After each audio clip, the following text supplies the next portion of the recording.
Hola, ¿cómo están? Mi nombre es Yadira y pues bueno, a mí me toca hablar sobre el capítulo número 18 de Proverbios.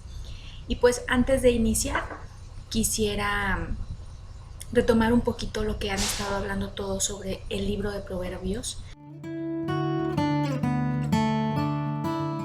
Los sabios daban enseñanza precisa de la aplicación de la ley en la vida diaria de las personas. Entonces Proverbios nos muestra a nosotros en cada versículo qué es lo que tenemos que aplicar a nuestra vida. Y volvemos a retomar sobre las decisiones de un sabio y las decisiones de un necio. Para comenzar con el capítulo 18 voy a regresarme un poco a leer el capítulo número 1, versículo 7, que dice: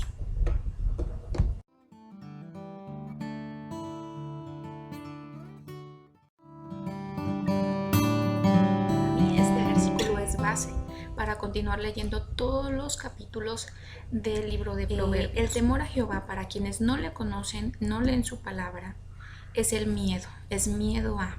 Entonces hacen las cosas por miedo. Pero para nosotros los cristianos, el temor a Jehová es otra cosa completamente diferente.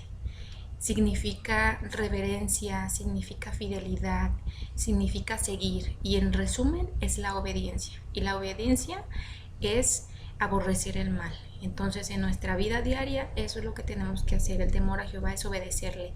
Y teniendo este concepto claro, entonces vamos a poder entender todo lo que nos quiere decir Proverbios. Como jóvenes podemos leer en Proverbios todas las consecuencias de hacer las cosas sabiamente o de hacer las cosas con necedad.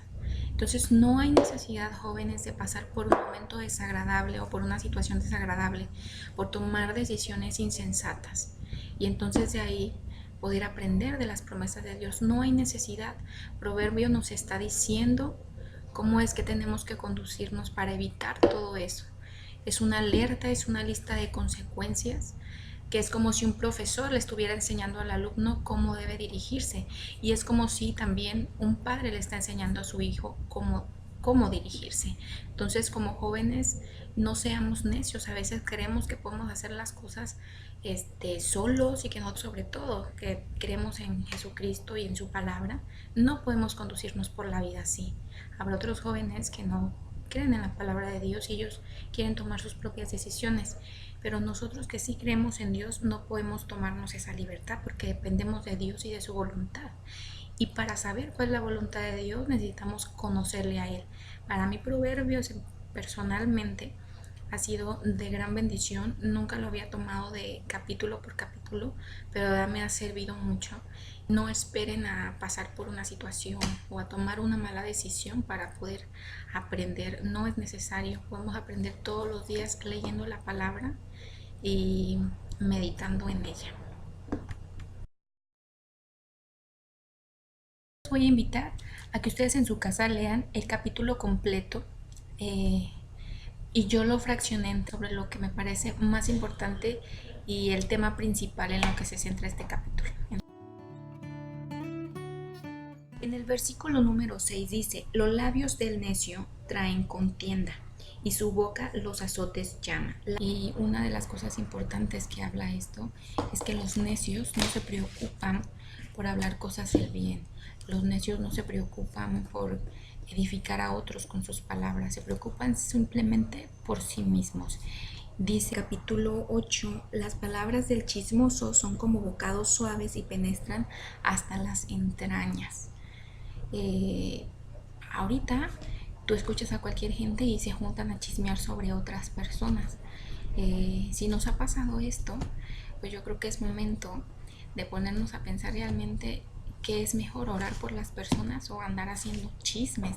Yo creo que lo importante es que nuestra boca siempre glorifique a Dios y que pensemos las cosas antes de decirlas. Eso se dice también siempre en la vida, pero hablando de la palabra de Dios, yo creo que es importante también tener el conocimiento de la palabra en nuestro entendimiento, pero también que lo podamos hablar y que lo podamos corroborar con nuestros hechos. Dice también: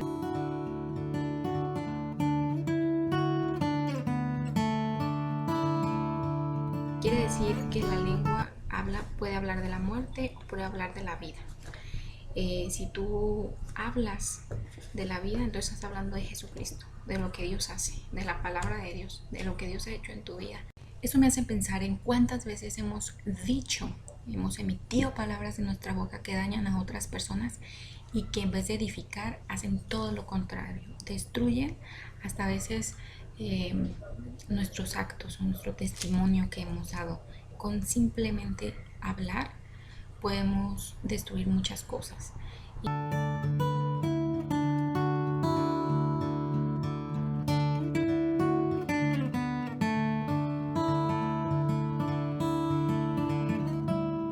Si tú quieres tener buenos amigos, creo que una de las cosas principales que dice este versículo es que tú has de mostrarte también amigo.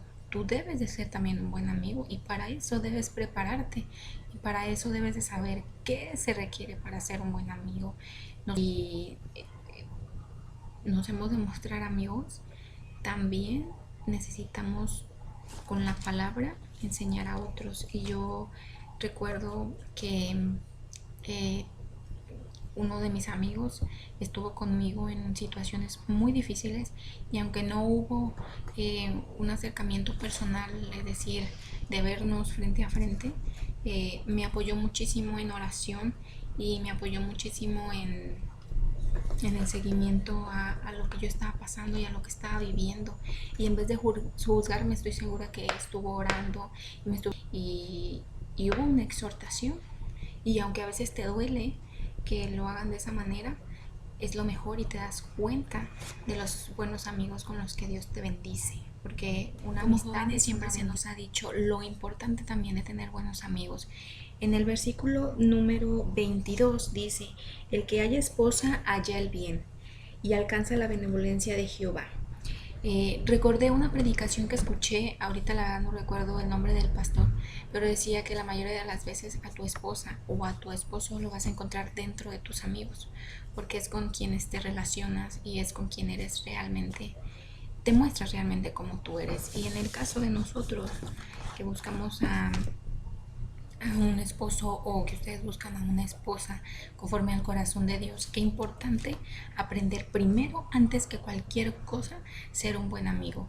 Y yo pienso que si a tu memoria vienen situaciones en las que tal vez no has sido buen amigo, es momento también de rectificarlo y de cambiar esas cosas en tu vida y hablar. Y retomando también el tema del poder de la lengua, me acordé mucho de que a veces como amigos no medimos nuestras palabras y también herimos a nuestros amigos y no pensamos lo que estamos diciendo. Hace poco me sucedió y la verdad es muy triste saber que por no medir las palabras, no pensar las palabras a tiempo, puedes herir a un buen amigo que ha estado contigo en todos momentos. Entonces me parece importante poner en práctica primero, pedirle a Dios sabiduría para hablar, para que todo lo que salga de nuestra boca sea conforme a lo que Dios quiere, y en base a eso también alimentar las buenas amistades, y que si hemos de decir algo que edifique, aunque a veces tengamos que instruir a nuestro amigo, pues sea de ser así. Y si nos toca ser a quien nosotros, un amigo, nos tenga que decir por ahí no estás bien, pidámosle a Dios también sabiduría para aceptarlo y rodearnos de buenos amigos y nosotros también ser buenos amigos. Para finalizar, de verdad, ha sido para mí no solo de gran aprendizaje, sino un reto grandísimo poder cambiar muchas cosas de mi vida, poder mejorarlas. Y Proverbios es uno de los libros, como ya se los había mencionado, que nos muestra paso a paso qué es lo que tenemos que hacer para recibir las bendiciones de Dios y pedirle sabiduría. La sabiduría no va a venir sola de nosotros, sino que viene de Dios. Entonces hay que pedirle a Dios mucha sabiduría para tomar las decisiones ahora como jóvenes, para que nos quite deseos de la carne, para que nos quite egocentrismo, para que nos quite el yo solo puedo hacer las cosas sin que nadie me enseñe. Yo creo que nunca vamos a dejar de ser hijos, nunca vamos a dejar de ser alumnos y siempre vamos a estar aprendiendo la palabra de Dios.